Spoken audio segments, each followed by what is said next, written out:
What's up, everyone? Welcome to another Guild War. It's been a long time. Today we've got I think it's Meownation College, I think. Anyway, because I can't read Chinese, but I've been told that's what the name is. Alright, let's start with a +1. Okay, actually I can move that down.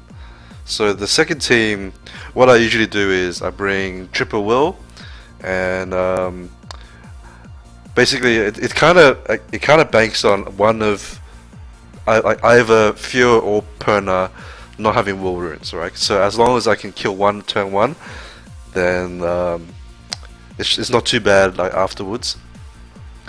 If they're both on will, it's a bit awkward, but I feel it's doubtful that he'll have two.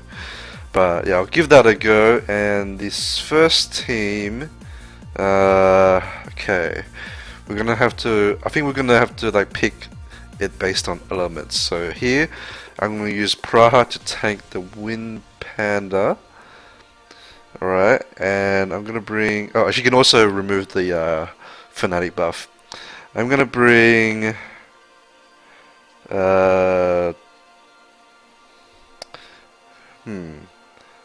I think Wind Monkey to do damage.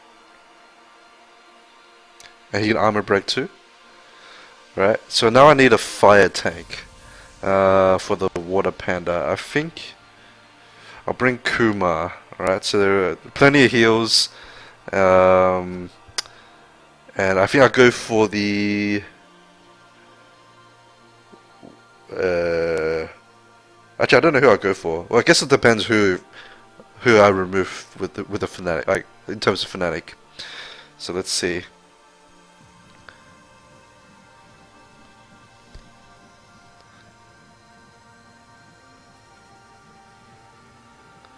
Alright, so good thing is that she moved first, because I found a lot of Chloe's are slower than Praha. Okay. Okay, so the Wind Panda didn't buff the revenge thing, so I'm gonna go for him. I'm gonna defense break him first. We can trigger fire. He's probably gonna cleanse it off, but it's okay. I just wanna like put pressure on him. Oh, he didn't cleanse. That's fortunate. We'll try to stun the water pendant. Nope. I just want to focus him down. Unfortunate for him that the AI didn't use correct skills.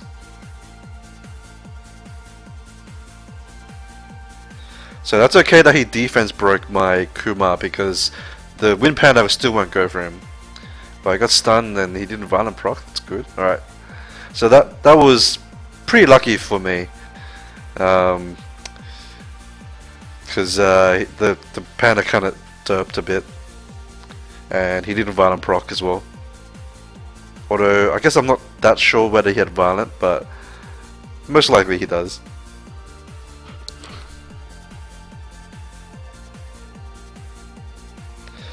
From here, well, they don't really have like much damage without the Wind Panda there, so I just have to take my time and just slowly whittle them down. Because there's only Chloe heals, and Chloe heals like by herself is very weak. So, and she's probably not on violent, so she won't be healing for very much in this fight. So typically I don't really like Chloe as a single healer on defense, because I feel she doesn't do enough. Although it would depend on the rest of the units. If the other units have good self-sustain, then it can work. So fortunately here, neither of them are on will. I'm gonna go for the Filmars first, even though like it's like I can glance, but okay there. So because Filmars is unpredictable, whereas Perna, I know it's gonna go for my Chasun, right? And Chasun I feel is pretty tanky. I can deal with her. Like she can deal with Perna as long as I don't get defense broken. So I guess that's another reason why to go for the Filmars first, because he's the source of defense break on this team. I'm gonna not hit the Perna just in case it's randomly on revenge, because I know it's not on will, right? So I'm uncertain what the offset is. Okay, so just in alone we can just auto.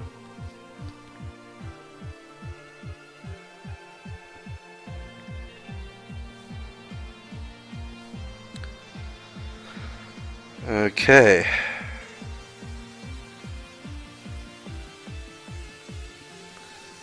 Oops, hit a +2. Oops, I was supposed to hit this one. Alright, we can go for this one. So first team, it's like a long sustained sort of team, right? So I'm gonna bring Brian here. I feel, even though I have Hodam, it's safer against teams where there's dots. So with Filmars, right, he can stack up dots on a unit, and if you die to dots, then Hodam doesn't protect you against that. So I feel Brian is still equally as safe, you know, against Filmar's the single threat. I mean, I used to use this team anyway, so like before I even got Hodam, so I'll stick with that.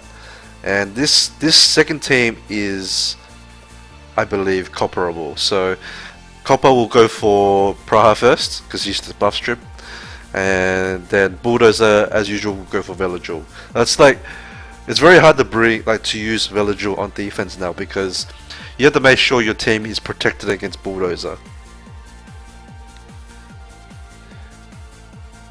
Okay, so buff, we're gonna just keep working on the Filmars. This is gonna be a very long, typically it's gonna be a very long battle, because the two supports take a long time to kill, and hopefully this Filmars doesn't proc. Okay, good. So we'll try to stun. Alright, we'll stun the Eladriel, that's pretty good. So because there's between Fallen Blossom and Eladriel and just in both being, you know, very tanky, it's going to take a little while. So what I usually do against this kind of team is, well, since this Brian's on Despair, I'll target the Reviver, right? But in the meantime, I'm going to work on Chasun, because the way he's positioned his units, he's always going to heal, he's always going to revive Filmars first. So that means if you kill both units, right, then he'll res Filmars, but Filmars is much easier to kill than Chasun, right? So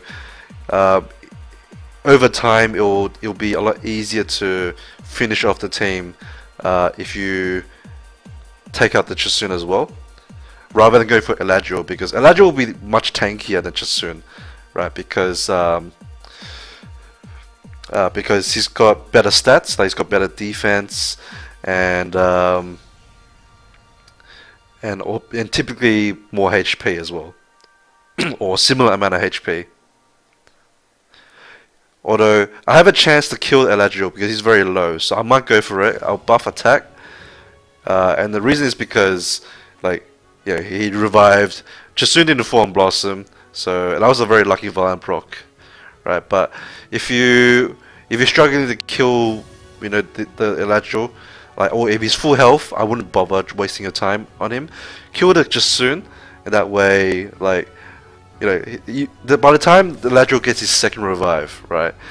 If Chasun's dead, it's very easy to kill the two units, because you just kill off Filmars, like, just keep killing Filmars, and Eladriel won't be able to, you know, keep up with, like, unless he procs a lot of violence, he won't be able to keep up with rezzing and healing both units up. Whereas Chasun can, because she's getting attacked by with Fallen Blossom as well. Alright, here, pretty much as long as your Immensity is faster than like a typical fast Praha, right? I haven't really seen a Praha that's really any faster than 250. Like, and 250 is like very top end, you know, sort of speed. So like an average Praha, probably about 220 to 230 speed.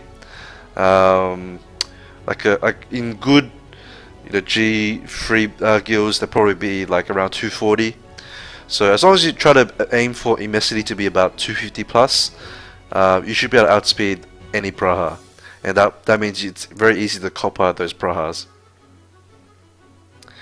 Alright, let's hit. Alright, we're gonna hit this one. So again, same idea with the Filmars team. I'm not gonna bring Hold down for this. I'm gonna use Brian. And the first team. This is very similar to like Vero, Orion, Kuma. And what I'm normally doing is that team is like use Teo to one-shot something, right? I think I can just do the same. Panda, I feel, is probably a bit better than Veromos because he does more damage, and he's also like a defense breaker and an additional buff remover. So good utility in that sense, but his survivability will be about the same as a Veromos. Now here, only the Kumas are not on will, so to be safe, I'm gonna scroll him. I'll have to eat the Panda damage though, so I'm hopefully, right, good. He didn't, you know, do his big nuke, which is the third skill, I believe. So pretty safe there. I'm not too sure about the Panda's AI. I feel it's not that great. Alright, I'm gonna buff attack. So okay, that was a good violent proc as well. So I wanna pop the Endure turn 1 if possible. There's too much of a gap between his Field Mars speed and his Chasun, as you could see there, because my Field Mars went in between, and that means I pop Endure and kill the Field Mars, right? Because Chasun, like ideally Chasun should move should be like 1 speed apart from your Field Mars. That way, you know, when people pop the Endure, at least you can Fall on Blossom, like when it's on auto, and that way, if something moves after the Field Mars Endure, then you don't die, right? Like it did here. All right, so we'll auto this. That's why, like, whenever people ask me, what speed do you need on Chasun? There's no actual number, right, for Chasun. It really depends on who you use her with, and most people are going to use her with Field Mars. So when you're using her with Field Mars, you should make her like 1 or maybe 2 speed above Field Mars. Like there's a bit of a leeway like between those two units. Like you don't have to make it like so close, but you try to make it as close as possible. Alright, so that didn't take too long, so I guess I'll finish off with just the world boss. I guess that goes for a lot of units as well. Just keep in mind that, like, most units, there's no real, you need this amount of stats. Apart from crit rate, like, I don't really believe in a unit having a specific amount of speed. At least for endgame PvP, right? It really depends on how you build the team. And the triple S is pretty nice. I haven't seen a triple S in a while.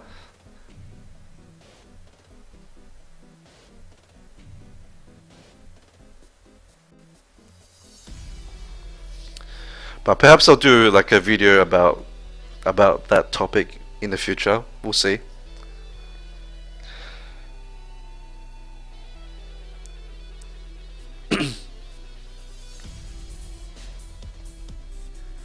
So this rotation I'll be on the like I should be G3 for the standings. Oh, mystical scroll.